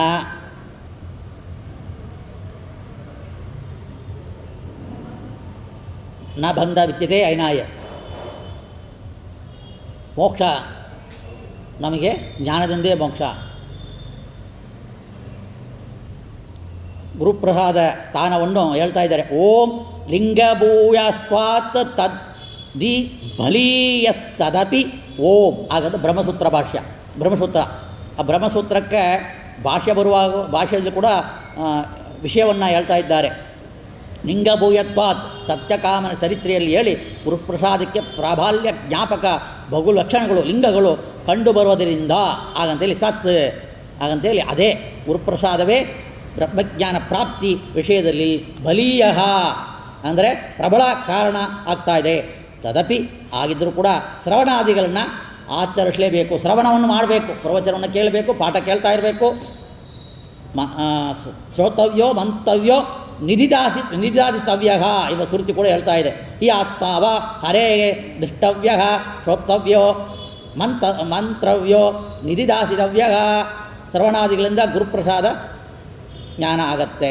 ಆಚಾರ್ಯವಾನ್ ಪುರುಷೋ ವೇದ ಗುರುಪ್ರಸಾದೋ ಬಲವಾನ್ ನ ತಸ್ಮಾತ್ ಬಲವತ್ತರಃ. ಗುರುಪ್ರಸಾದದಿಂದವೇ ಮೋಕ್ಷ, ಗುರುಪ್ರಸಾದದಿಂದವೇ ನಮಗೆ ನಿವೃತ್ತಿ, ಜನ್ಮದ ನಿವೃತ್ತಿ ಹಾಗಂತೇಳಿ ಇರೋದ್ರಿಂದ ಇದನ್ನೆಲ್ಲ ನೋಡಿದ್ರೆ ಗುರುಪ್ರಸಾದ್ ಅಂದರೆ ಗುರುದೇವರ ಅನುಗ್ರಹ ನಮಗೆ ಬೇಕೇ ಬೇಕು ಹಾಗಂತೇಳಿ ರಾಯರು ಬರೆದ್ರು ಸರಿಯಾಗಿದೆ. ಕರ್ತವ್ಯತಾಯುಕ್ತ ಶ್ರವಣಾದ್ಯುಪಾಸ ಗೋಚರಯಾಯ ನಮಃ ಹಾಗಂತೇಳಿ ವಾದಿರಾಜ ಸ್ವಾಮಿಗಳು ತಮ್ಮ ಅಧಿಕರಣ ನಾಮಾವಳಿಯಲ್ಲಿ ಈ ಅಧಿಕರಣಾರ್ಥವನ್ನು ಈ ಅಧಿಕರಣದ ಒಂದು ಅರ್ಥವನ್ನು ಸಂಘರ್ಷಿಸಿಕೊಟ್ಟಿದ್ದಾರೆ. ಹಾಗಂತೇಳ್ತಾ 32 ಲಕ್ಷಣಗಳು ಉಳ್ಳವರು ಬ್ರಹ್ಮವಾಯುಗಳು. ಅವರು ಏನು ಅಂತಂದರೆ ಸದಾ ಸಮಗ್ರ ಗುರುಲಕ್ಷಣ ಉಳ್ಳವರು. ಗುರುಲಕ್ಷಣ ಉಳ್ಳವರು ಯಾರಿರ್ತಾರೆ? ಅಸಂಶಯವಾದ ಜ್ಞಾನ ಉಳ್ಳವರಾಗಿರ್ತಾರೆ. ಅವರು ಪ್ರಸಾದ ಮಾತ್ರನೇ ನಮ್ಮ ಅವರಲ್ಲಿ ಭಕ್ತಿ ಮಾಡುವವರಿಗೆ ಅವರ ಶಿಷ್ಯರಿಗೆ ಸಂಶಯ ಏನಿದೆಯೋ ಅದು ಚೇತೃಣಾಂ ಅದನ್ನು ಮಾಡ್ತಾರೆ. ಯಾಕೆ ಮಾಡಬೇಕು? ನಮ್ಮಲ್ಲಿ ಎಷ್ಟು ಅಜ್ಞಾನ ಇದೆಯೋ ಅಷ್ಟು ತನಕ ನಾವು ಉದ್ಧಾರ ಆಗೋದಿಲ್ಲ. ಏನೋ ಒಂದು ವಿಷಯ ತಗೊಳ್ರಿ. ಇವಾಗ ಇದು ಹೊಸದಾಗಿ ಬಂದಿದೆ, ಇದನ್ನು ಯಾರೋ ಕೈಯಲ್ಲಿ ರಿಪೇರ್ ಮಾಡೋಕ್ಕೆ ಕೊಡ್ತೀವಿ ನಾವು. ಮೊಬೈಲ್ ರಿಪೇರ್ ಅಂಗಡಿಗೆ ಕೊಡಬೇಕು, ಅದನ್ನು ಚೆನ್ನಾಗಿ ಕಲಿತಿರೋಳ್ಳೇ ಕೊಡಬೇಕು. ಇಲ್ಲಾಂದರೆ ಅವನ ಅಂಗಡಿ ಮುಚ್ಕೊಂಡು ಹೋಗ್ತಾನೆ, ನಾವು ಬೈತೀವಿ, ದುಡ್ಡು ಕೊಡು, ಸರಿಯಾಗಿ ಮಾಡಿಲ್ಲ ನೀನು, ಒಳ್ಳೆ ಮೊಬೈಲ್ ಇತ್ತು, ನಾನು ಕೊಟ್ಟಿರೋ ರೀತಿಯಲ್ಲಿ ನೀನು ಕೊಟ್ಟಿರೋ ರೀತಿಯಲ್ಲಿ ಒಂದು ಟೈಲರ್ ಕೊಡ್ತೀವಿ, ಸರಿಯಾಗಿ ಹೊಳೆದಿಲ್ಲ ಅಂದರೆ ಅಂಗಡಿ ಮುಚ್ಚಿಟ್ಟು ಹೋಗ್ಬೇಕು, ಅವನಿಗೆ ಲಾಸ್. ಸೊ ಯಾವ ವಿಷಯದಲ್ಲಿಯೂ ಸಂಶಯ ಇರಬಾರ್ದು, ಚೆನ್ನಾಗಿ ಕಲಿತಿರಬೇಕು, ಆ ಜ್ಞಾನ ಇರಬೇಕು. ಆಗಿರುವಾಗ ಇದು ಮೋಕ್ಷ ಕೊಡುವ ಸಿದ್ಧಾಂತ. ಅದರಲ್ಲಿ ಸಂಶಯ ಇರಬಾರ್ದು. ಅಂಥ ಗುರುಗಳು ಸಿಕ್ಕಬೇಕು. ಬೇರೆ ಯಾರೋ ಪ್ರವಚನ ಕೇಳ್ತಾ ಇದ್ದರೆ ಆ ಬುದ್ಧಿ ನಮಗೆ ಬಂದುಬಿಡುತ್ತೆ. ಅದಕ್ಕಾಗಿ ಆ ಗುರುಗಳ ಲಕ್ಷಣವುಳ್ಳವರನ್ನು ಹುಡ್ಕೋಬೇಕು. ನಮಗೆ ಅಂಥ ಗುರುಗಳೇ ಮಧ್ವಾಚಾರ್ಯ ರೂಪದಲ್ಲಿ ಸಿಕ್ಕಿದ್ದಾರೆಂದರೆ ನಾವು ಎಷ್ಟು ಧನ್ಯರು, ಎಷ್ಟು ನಮಗೆ ಪುಣ್ಯ ಮಾಡಿರಬೇಕು, ಎಷ್ಟು ನಾವು ಅವರ ಗ್ರಂಥವನ್ನು ಶ್ರವಣ ಮಾಡಬೇಕು. ಹಾಗಂತೇಳಿ ನಾವು ಕಂಡುಕೊಂಡ್ರೆ ನಾವು ಅವರನ್ನು ಬಿಡದೆ ಸೇವೆ ಮಾಡಬೇಕು ಅಂತೇಳಿ ಇಷ್ಟ ಅರ್ಥವನ್ನು ನಾವು ಚಿಂತನೆ ಮಾಡ್ಬೋದು. 7ನೇ ಒಂದು ಶ್ಲೋಕದಲ್ಲಿ ಈ ರೀತಿಯಲ್ಲಿ ಗುರುಗಳು ಬರಿತಾ ಇದ್ದಾರೆ. ಪ್ರಣವಾದ್ಯಶೇಷ ವೈಷ್ಣವ ಮಂತ್ರೋದ್ಧಾರಕಾಣಾಂ ಸರ್ವದಾ ಸರ್ವ ವೈಷ್ಣವ ಮಂತ್ರ ಜಾಪಕಾನಾಂ ಸತ್ಸಿದ್ಧಾಂತ ಸಪ್ತಕೋಟಿ ಮಹಾಮಂತ್ರಾಣಾಂ ಹಾಗಂತ ಹೇಳ್ತಾ ಇದ್ದಾರೆ. ಪ್ರಣವಾದಿ ಅಂದರೆ ನೋಡೋದು ಓಂಕಾರ ಮೊದಲಾದ ಅಶೇಷ ವೈಷ್ಣವ ಮಂತ್ರ, ಸಮಸ್ತ ವಿಷ್ಣು ಪ್ರೀತಿಕರವಾದ ಮಂತ್ರಗಳು. ಉದ್ಧಾರಕಾಣ ಅಂದರೆ ಪ್ರದರ್ಶಕರಾದ ಸರ್ವ ವೈಷ್ಣವ ಮಂತ್ರ ಜಾಪಕಾನ, ಸದಾ ಸಕಲ ವೈಷ್ಣವ ಮಂತ್ರಗಳನ್ನು ಜಪಿಸಿಕೊಂಡಿರುವವರು. ಸಂಕ್ಷಿಪ್ತ ಸಪ್ತಕೋಟಿ ಮಹಾಮಂತ್ರಾಣ 7 ಕೋಟಿ ಮಹಾಮಂತ್ರಗಳ ಸಿದ್ಧಿಯನ್ನು ಪಡೆದವರು ಆದ ಶ್ರೀಮದ್ ಯಾರೋ ವಾಯುದೇವರು, ಅಂದರೆ ಮಧ್ವಾಚಾರ್ಯರು ಅಂತ ಹುಡುಕಬಹುದು. ಆ ರೀತಿಯಲ್ಲಿ ನಮಗೆ ಎಷ್ಟು ಮಂತ್ರ ಇದೆ ನಾವು ನೋಡ್ತಾ ಇದ್ದೀವಿ. ಮಂತ್ರಗಳು ಅನಂತವಾಗಿ ನೋಡಿದ್ವಿ.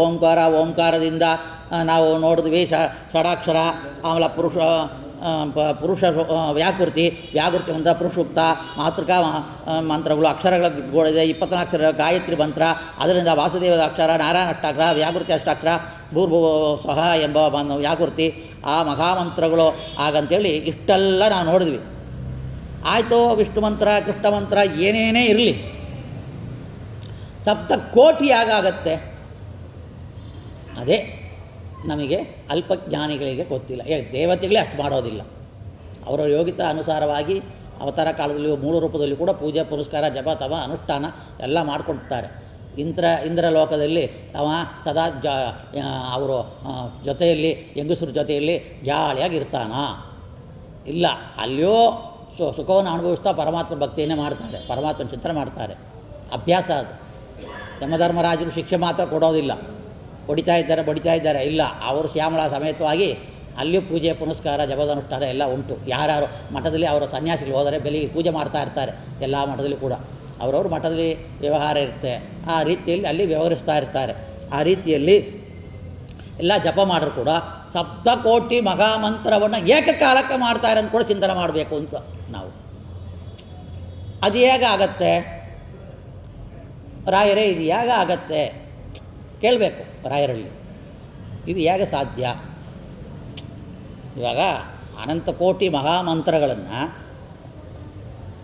ಒಂದು ರೂಪದಲ್ಲಿ ಮಾಡ್ತಾರೋ ಅನಂತ ರೂಪದಲ್ಲಿ ಮಾಡ್ತಾರೋ? ಒಂದು ರೂಪದಲ್ಲಿಯೂ ಮಾಡೋ ಯೋಗ್ಯತೆ ಅವರಿಗಿದೆ, ಅನಂತ ರೂಪದಲ್ಲಿ ಮಾಡೋದು. ಇವಾಗ ನೋಡಿ, ರಾಯರು ಬೃಂದಾವನಸ್ಥರಾದರು. ಆವಾಗ ಅಪ್ಪನ್ನಾಚಾರ್ಯ ಏನು ಮಾಡಿರೋ? ಶ್ರೀ ಪೂರ್ಣಬೋಧ ಗುರು ತೀರ್ಥ ಭಯೋಪ್ತಿಪಾರ ಕಾಮಾರಿ ಮಾಕೃಷಮಾಸಂತಿ ಅಂತೇಳಿ ಅಲ್ಲಿ ಬಂದರು. ಅವರು ನೋಡೋಕ್ಕಾಗಿಲ್ಲ. ಒಳಗಡೆ ಪ್ರವೇಶ ಆಯಿತು, ರಾಯರ ಪ್ರವೇಶ ಆಯಿತು. ಮುಗಿಸುವಾಗ ಅಲ್ಲಿ ಕಣ್ಣೀರು ಸುರಿಸ್ಕೊಂಡು ನಿಲ್ಲಿಸ್ತಾರೆ. ಸಾಕ್ಷಿ ಅಯಾಶಾಸ್ತ್ರಹಿ ಅಂದರೆ ಈ ನಿನ್ನ ಒಂದು ಸ್ತೋತ್ರ ಏನಿದೆಯೋ ಆ ಸ್ತೋತ್ರಕ್ಕೆ ಅಂಗಿತ ಯಾವುದು? ನಾನು ಜಪ ಮಾಡ್ತಾ ಇರುವ ಹಯಗ್ರೀವ ದೇವರೇ ಸಾಕ್ಷಿ. ಅದಕ್ಕೆ ಎಷ್ಟು ಪ್ರಬಲ್ಯವಾಯಿತು ರಾಯರ ಸ್ತೋತ್ರ. ಸಿದ್ಧಿ ಅದು. ಯಾರು ಸಿದ್ಧಿ ಮಾಡ್ಕೊಳ್ಳೋದ್ರೆ ರಾಯರ ಸ್ತೋತ್ರವೇ ಸಿದ್ಧಿ. ಅದ್ರ ಇರೋದನ್ನು ನಡೀತಾ ಇದೆ. ಅದು ಸಿದ್ಧಿ ಮಾಡಿಕೊಂಡ್ರೆ ಅದ್ರಲ್ಲಿ ಏನೇನು ವಿಷಯಗಳು ಫಲಗಳಿದೆಯೋ ಅಷ್ಟು ಕೊಡ್ತಾ ಇದ್ದಾರೆ ರಾಯರು. ಅದಕ್ಕೆ ಹಯಗ್ರೀವ ದೇವರು ಅಂಗಿತವನ್ನು ಕೊಟ್ಟಿದ್ದಾರೆ ರಾಯರು. ಆ ರೀತಿಯಲ್ಲಿ ರಾಯರು ಆ ಕಡೇ ಕಾಲಕ್ಕೆ ಜೀವ ಬೃಂದಾವನ ಪ್ರವೇಶ ಆಗಿ ತುಂಬ ಸಮಯ ಆದ ಮೇಲೆಯೂ ಅಲ್ಲಿ ಅವರು ಮಾಡ್ತಾ ಇರುವ ಜಪ ಯಾವುದು ಅಂತ ಹೇಳಿದ್ದಾರೆ. ಕೆಲವರು ಹೇಳೋದು ಉಂಟು, ರಾಯರು ಹೋದರು, ಏನೋ ನಾಟಕ, ಮೂಲೆ ಅಸ್ಥಿ ಅಲ್ಲಿ ಇದೆ. ಒಬ್ಬ ಮನುಷ್ಯ ಆಕ್ಸಿಜನ್ ಇಲ್ಲಾಗಿ ಕಡು ಕತ್ತಲೆಯಲ್ಲಿ ಹೋಗಬೇಕಾಯಿದ್ರೆ ಎಷ್ಟು ಬೇಕು ತಾಸು? ಚೆನ್ನಾಗಿ ಯೋಗ ಇರೋನಿಗೆ 1 ತಾಸು ಜೀವ ಹಿಡ್ಕೊಳ್ಬೋದು, ಅಥವಾ ಒಂದು 10 ನಿಮಿಷ, ನಮಗೆಲ್ಲ 5 ನಿಮಿಷ ಆಕ್ಸಿಜನ್ ಇಲ್ಲ ಸತ್ತೋಗ್ತೀವಿ, ಆಕ್ಸಿಜನ್ ಬೇಕು. ಎಷ್ಟೋ ತಾಸುಗಳಾದ ಮೇಲೆ ಕೂಡ ಅವರು ಜಪ ಮಾಡಿದ್ದಾರೆ. ಎಷ್ಟೋ ತಾಸುಗಳೂ ಬೇಡ.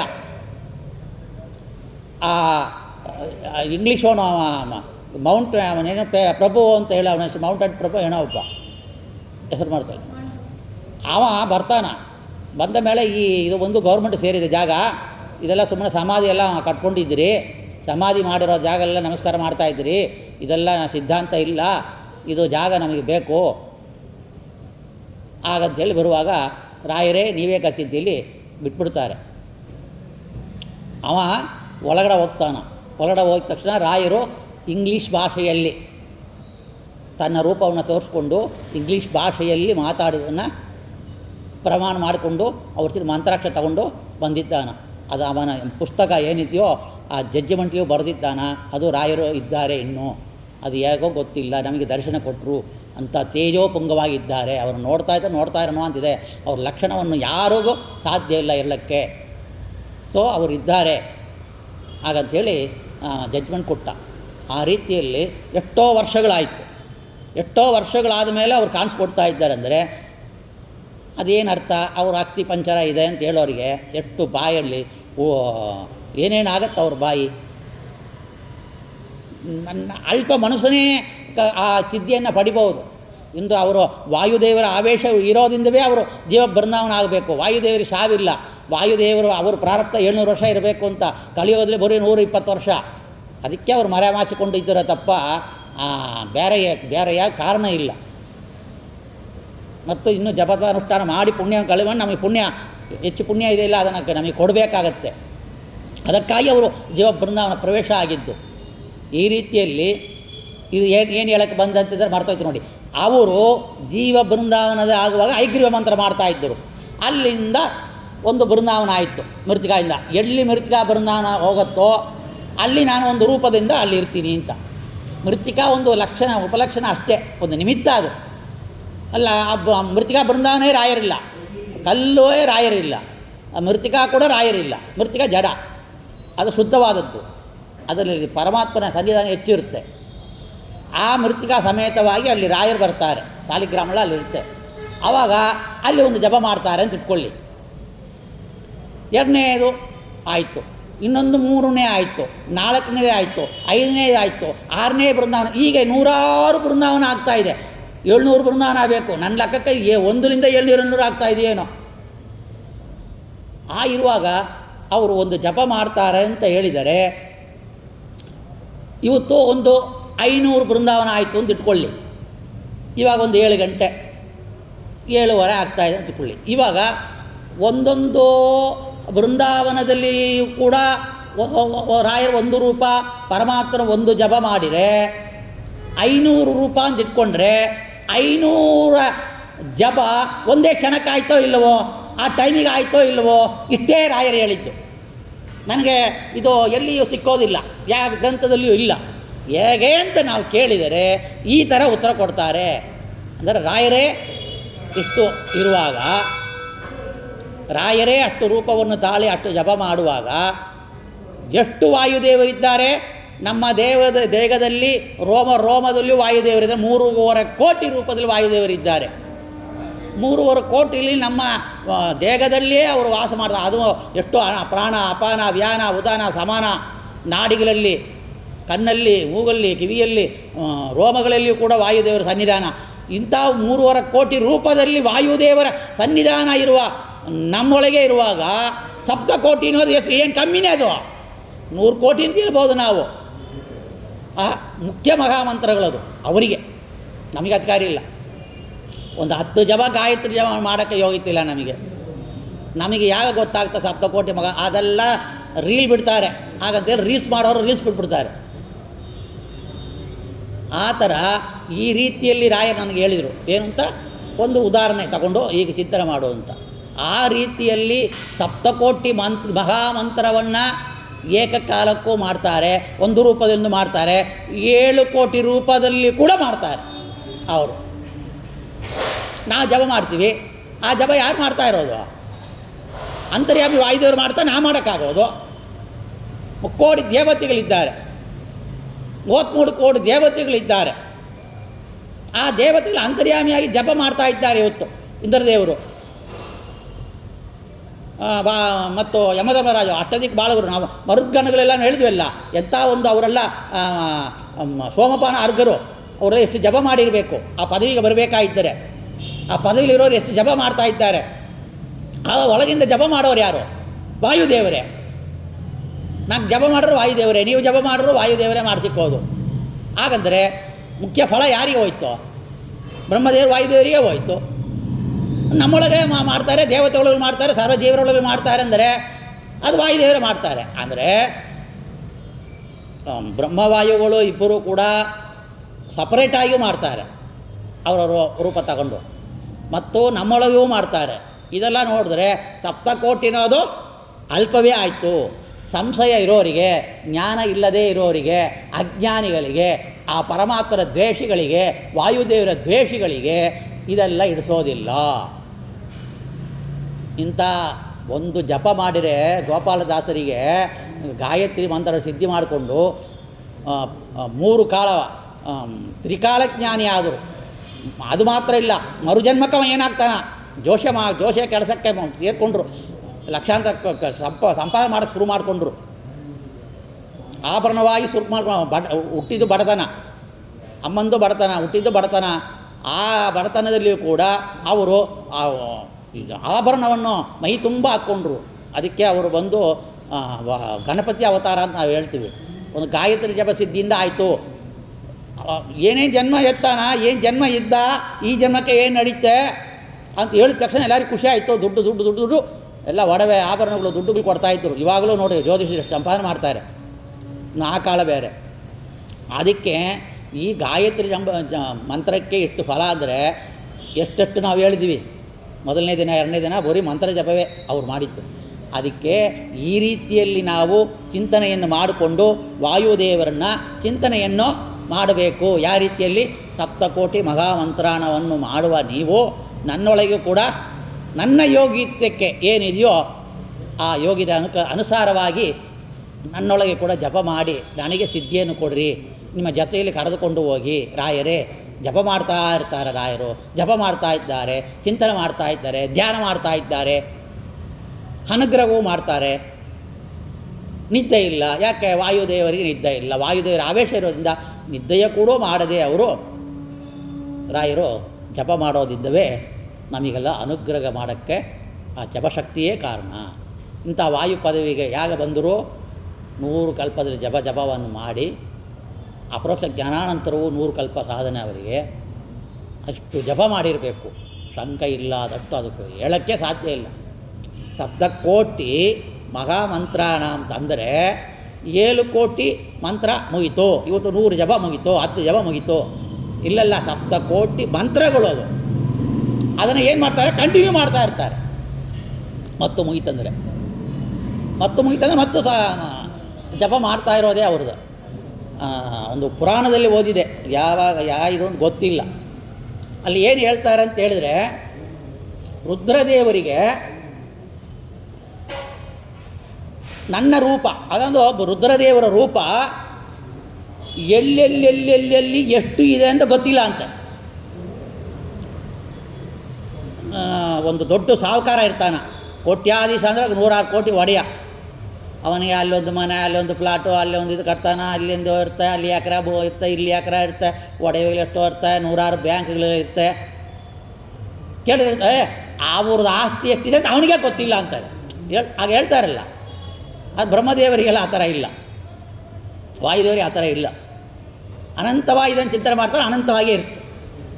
ಆದರೆ ರುದ್ರದೇವರು ತನ್ನ ರೂಪ ಎಷ್ಟಿದೆ ಅಂತ ಗೊತ್ತಿಲ್ಲ ಅಂತೆ. ಯಾಕೆ? ಅಷ್ಟು ರೂಪವನ್ನು ತಾಳಿ ಅವರು ಅಲ್ಲೆಲ್ಲಿ ಧ್ಯಾನ ಮಾಡ್ತಾ, ಜಪ ಮಾಡ್ತಾ, ನಿರ್ವಾಣವಾಗಿಸುತ್ತಾ, ಹಿಮಾಲಯ ಬೆಟ್ಟದಲ್ಲಿ, ಆ ಬೆಟ್ಟದಲ್ಲಿ, ಈ ಬೆಟ್ಟದಲ್ಲಿ ಅಲ್ಲಲ್ಲಿ ಕೋಟ್ಯಾಂತರ ರೂಪವನ್ನು ನಾವೇನು ತಿಳ್ಕೊತೀವಿ, ಇವರೆಲ್ಲ ಅಲ್ಲಿ ಮೂಲ ರೂಪದಲ್ಲಿ ಇರ್ತಾರೆ, ಹೆಂಡತಿ ಜೊತೆಯಲ್ಲಿ, ಮಕ್ಕಳ ಜೊತೆಯಲ್ಲಿ, ಶಿವಲೋಕದಲ್ಲಿ ಇರ್ತಾನ ರುದ್ರದೇವರು. ಹಾಗಂತ ಆದರೆ ಅವರು ಬೇರೆ ಬೇರೆ ಲೋಕದಲ್ಲಿಯೋ, ಬೇರೆದಲ್ಲಿಯೋ, ಭೂಲೋಕದಲ್ಲಿಯೋ ಎಷ್ಟೋ ರೂಪಗಳಲ್ಲಿ ಜಪ ಮಾಡ್ತಾ ಇದ್ದಾರಂತೆ. ರುದ್ರದೇವರೇ ಅಷ್ಟು ರೂಪವನ್ನು ತಾಳಿ ಭಗವಂತನ ಚಿಂತನೆ ಜಪ ಮಾಡುವಾಗ ಅವರಿಗಿಂತ ಅವರ ಅಪ್ಪ ರುದ್ರ ಗರ್ವಶೇಷ ರುದ್ರ ಅಪ್ಪ ವಾಯುದೇವರು ಬ್ರಹ್ಮದೇವರು ಅವರೆಷ್ಟು ಮಾಡಬೇಕು ಅಂತ ನಾವು ಚಿಂತನೆ ಮಾಡಬೇಕು. ಈ ರೀತಿಯಲ್ಲಿ ಸಪ್ತಕೋಟಿ ಮಹಾಮಂತ್ರವನ್ನು ಅವರು ಜಪ ಮಾಡ್ತಾರೆ ಅಂತ ನೋಡ್ತೀವಿ. ಈ ರೀತಿಯಲ್ಲಿ 7 ಕೋಟಿ ಮಹಾಮಂತ್ರವನ್ನು ಅನಂತ ಕೋಟಿ ರೂಪದಲ್ಲಿ ಅವರು ಅನಂತವಾಗಿ ಎಡಬಿಡದೆ ಮಾಡ್ತಾ ಇದ್ದಾರೆ. ಹಾಗಂತೇಳಿ ನಾವು ಚಿಂತನೆ ಮಾಡಬಹುದು. ಸರ್ವದಾ ಸರ್ವ ಮಂತ್ರಗಳನ್ನು ಕೂಡ ಜಪಿಸುವುದರ ವಾಯುದೇವರು ಅಸಂಖ್ಯ ಭಾವವಿದ್ದು ಸಂಖ್ಯಿಸಲಾಗುತ್ತೆ. ಇದು ಅಸಂಖ್ಯ ಆಗಂತ ಇದೆಲ್ಲ ನಾನು ಕೊಟ್ಟಲ್ಲ, ಅದನ್ನೇ ಹೇಳ್ತಾ ಇದ್ದಾರೆ. ಅಖಿಲ ವೇದ ಉತ್ತೀರ್ಯಂತೆ ನಿಶಮ್ಯತಃ ದ್ವಾದಶ ಸ್ತೋತ್ರದಲ್ಲಿ ಆಚಾರ್ಯ ಹೇಳ್ತಾ ಇದ್ದಾರೆ. ಅಖಿಲ ವೇದ ಎಲ್ಲ ವೇದಗಳು ಕೂಡ ಉದ್ಗೀರೆ ಅಂದರೆ ಹೇಳ್ತಾರೆ, ಪಠನ ಮಾಡ್ತಾ ಇದ್ದವರು. ಅಂದರೆ ಶ್ರೀ ವಾಸುದೇವ ಕಂಠದ ಮಹಿಮೆಯ ವರ್ಣಿತವಾಗ್ತದೆ. ಈ ಪ್ರತಿ ಕ್ಷಣದಲ್ಲಿ ಕೂಡ ಅನಂತ ವೇದಗಳು ಏಕದ ಉಚ್ಚರಿತವಾಗುತ್ತಿರುವ ಅತ್ಯುತ್ತಮ ಕಂಠವನ್ನು ಚಿಂತಿಸ್ತಾ ಇದ್ದೀನಿ ಎಂದು ಶ್ರೀಮದ್ ಆಚಾರ್ಯ ಹೇಳಿರುವರು. ಭಗವಂತನ ವಿಷಯದಲ್ಲಿ ಭಗವಂತ ವೇದವನ್ನು ಹೇಳ್ತಾ ಇದ್ದ. ಆ ವೇದವನ್ನು ಹೇಳ್ತಾ ಇರುವ ಮಂತ್ರ ನಾ ಹೇಳ್ತಾ ಇದ್ದೀನಿ, ಒಂದು ಮಂತ್ರ ಅಂತ ಇಟ್ಕೊಳ್ಳಿ. ಸಹಸ್ರ ಶೀರ್ಷ ಪುರುಷ ಸಹಸ್ರಾಕ್ಷ ಸಹಸ್ರಾಬಾದ್. ಏನು ಬಂತು? ಒಂದೊಂದು ಅಕ್ಷರ ಬಂತು, ಒಂದೊಂದು ಪದ ಬಂತು, ಒಂದು ವೇದ ಮಂತ್ರ ಬಂತು ಅಂತ ಇಟ್ಕೊಳ್ಳಿ. ಒಂದು ವೇದ ಮಂತ್ರ ಹೇಳುವಾಗಲೇ ಯಾರೋ ಹಯಗ್ರೀವ ರೂಪ ಭಗವಂತ ವೇದ ಮಂತ್ರ ಹೇಳುವಾಗಲೇ ಆ ಒಂದು ಮಂತ್ರದಿಂದ ಅನಂತ ಮಂತ್ರಗಳು ಬರ್ತಾ ಇದ್ದಂತೆ. ಫ್ರೀಕ್ವೆನ್ಸಿ, ರೇಡಿಯೋ ಫ್ರೀಕ್ವೆನ್ಸಿ ಎಲ್ಲ ನಾವು ಸೈಂಟಿಫಿಕಲಾಗಿ ನೋಡಿದರೆ ಆ ಒಂದು ಭಾಗದಲ್ಲಿ ಒಂದು ಚೂರು ಜರಿಸಿದ್ರೆ ಇನ್ನೊಂದು ಸ್ಟೇಷನು, ಇನ್ನೊಂದು ಚೂರು ಟ್ಯೂನ್ ಮಾಡಿದ್ರೆ ಏನಾಯಿತು, ಸ್ವಲ್ಪದಲ್ಲೇ ಇನ್ನೊಂದು ಸ್ಟೇಷನು, ಇನ್ನೊಂದು ಚೂರು ಸ್ಟೇಷನ್ ಮಾಡಿದ್ರೆ ಇನ್ನೊಂದು FM. ಇವಾಗ ಆ ಕಾಲದಲ್ಲಿ ನಾವು ಕೇಳುವಾಗ ಎಷ್ಟು ಚೂರು ಜರಿಸಿವೋ, ಇವಾಗ 100 FM ಇದೆ ಸೈಂಟಿಫಿಕಲ್ಲೇ. ಹೇಗೆ ಆ ರೀತಿಯಲ್ಲಿ ಎಲ್ಲ ಮಿಶ್ರಣ ಆದರೆ ಎಲ್ಲ ಮಿಶ್ರಣ ಆಗಿ ಒಂದು ಸೌಂಡ್ ಬರುತ್ತೆ. ಚಿಕ್ಕ ವಯಸ್ಸಲ್ಲಿ ನಾವು ಸಿಲೋನ್ ಸ್ಟೇಷನ್ ಇಕ್ಕಿದ್ರೆ ತಿರುಚಿ ಮೆಡ್ರಾಸ್ ಸ್ಟೇಷನು ಕರ್ನಾಟಕ ಏನೇನೋ ಬರ್ತಾಯಿತ್ತು ಒಂದೇ ಟೈಮಿಗೆ. ಆ ರೇಡಿಯೋ ಸರಿಯಿಲ್ಲ ಅಂದರೆ ನಾವು ಸರಿಯಾಗಿ ಅದನ್ನು ಟ್ಯೂನ್ ಮಾಡಲಾಗಿದ್ದರೆ. ಆ ರೀತಿಯಲ್ಲಿ ಒಂದು ಮಂತ್ರ, ಒಂದು ವೇದ ಮಂತ್ರವನ್ನು ಹೇಳುವಾಗಲೇ ಅನಂತ ವೇದ ಮಂತ್ರಗಳು ಹೇಳುವ ಒಂದು ಸಿಸ್ಟಮು ಆ ಹಯಗ್ರೀವ ರೂಪದಲ್ಲಿ ಇತ್ತು ಅಂತ ಚಿಂತನೆ ಮಾಡಬೇಕು ನಾವು. ಈ ಸೈನ್ಸ್ ಏನು ಓದ್ತೀವೋ, ಏನು ನೋಡ್ತಾ ಇದ್ದೀವೋ ಅದನ್ನು ನಾವು ಅಧ್ಯಾತ್ಮದಲ್ಲಿ ನಾವು ಅಳವಡಿಸಿ ನೋಡಬೇಕು. ಲೌಕಿಕವಾದ ವಿಷಯವನ್ನು ಅಲೌಕಿಕವಾದ ಇಂಥ ವಿಷಯದಲ್ಲಿ, ಶಾಸ್ತ್ರ ವಿಚಾರದಲ್ಲಿ ನಾವು ಅಳವಡಿಸಿಕೊಳ್ಬೇಕು. ಈ ರೀತಿಯಲ್ಲಿ ಭಗವಂತನ ಮುಖದಿಂದ ಬರುವ, ಅವನ ಕಂಠದಲ್ಲಿಂದ ಬರುವ ವೇದ ಮಂತ್ರ ಒಂದು ಮಂತ್ರ ಇಲ್ಲ, ಅನಂತ ವೇದ ಮಂತ್ರವನ್ನು ವಾಯುದೇವರು ಬ್ರಹ್ಮದೇವರು ಕೇಳಿದರು ಅಂತೇಳಿ ಅದಕ್ಕೆ ಅವರು ನಾನಿಂಥ ಒಂದು ಹಯಗ್ರೀವ ರೂಪದಿಂದ ಅನಂತ ವೇದ ಮಂತ್ರ, ಒಂದೇ ಮಂತ್ರ ಆದರೆ ಅನಂತ ಮಂತ್ರ ಒಂದೇ ಸಮಯಕ್ಕೆ ಅನಂತ ವೇದ ಮಂತ್ರಗಳು ಭಗವಂತನಿಂದ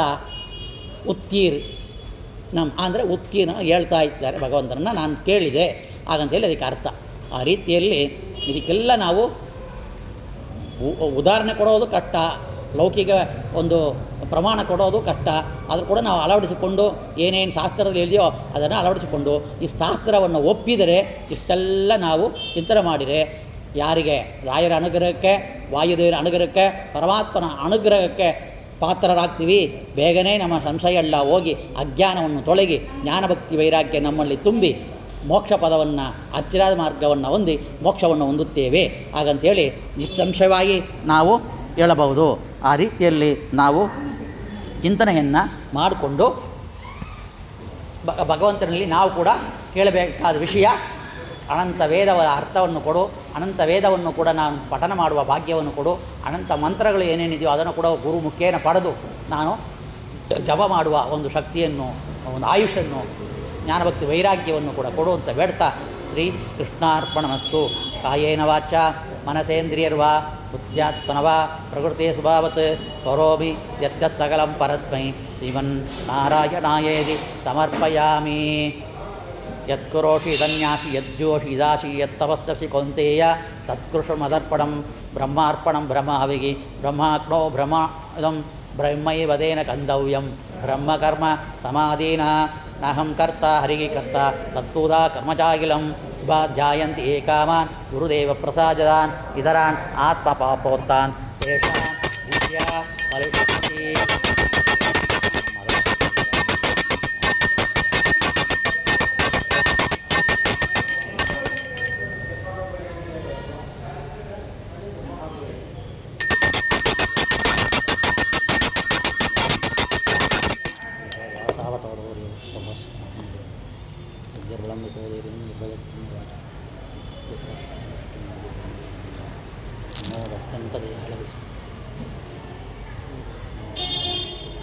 ಶ್ರೀಕೃಷ್ಣಾರ್ಪಣಮಸ್ತು. ಹರಿ ಓಂ.